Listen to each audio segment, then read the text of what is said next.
আসল হচ্ছে স্বামী বিবেকানন্দ। ওনাকে যদি জিজ্ঞেস করা হয় যে ওনার সম্বন্ধে একটা কথা বলা হয় যে আপনি কি বোঝেন, আপনার কি জ্ঞান, আপনি কি না বলে একটাই, এই গেরুয়া বসন, যে বসনটা হচ্ছে ত্যাগ, এই ত্যাগের বসন। আর আজকে নুরাল ভাই কত মানুষের পাশে থেকে কত ছেলেমেয়ের অন্ন, বস্ত্র এবং কর্মসংস্থান মায়ের কৃপায় তিনি দিচ্ছেন। আর তাপসদাকে কি বলবো, নেতাজি সংঘ যে ক্লাব শুধু কালী পুজো বা বিভিন্ন সামাজিক অনুষ্ঠান করেন না, তিনি মানব সেবা করেন, মানুষের পুজো করেন।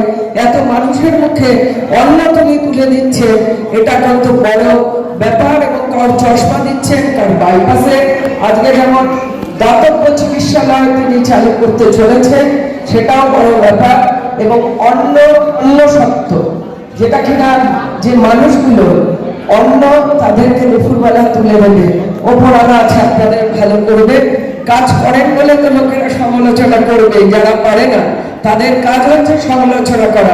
আমি মনে করি ওটা আমার আশীর্বাদ, আমাদের কাজ করার প্রেরণা, আমাদের মা বাবার আশীর্বাদ, সেটা নিয়ে আমরা এগিয়ে যাব। কে কি বললো সেটা নিয়ে আমরা কেয়ার করি না। আমরা সত্যের সঙ্গে থাকি, মাটির সঙ্গে থাকি, মানুষের সঙ্গে থাকি, মানুষের আবেগকে আমাদের নিজেদের আবেগ মনে করে তাদের নিয়ে চলে। তার কারণ হচ্ছে মানুষ শেষ কথা বলে, আপনারাই শেষ কথা বলবেন। কে আপনার পাশে, কে আপনার পাশে নেই, কে ভালো কাজ করছে, কে সাপের ভূমিকা পালন করছে, সেটা আপনারা বুঝে গেছে, বুঝে নেবেন। বিধাননগর মাথা উঁচু করে ছিল, আছে, থাকবে।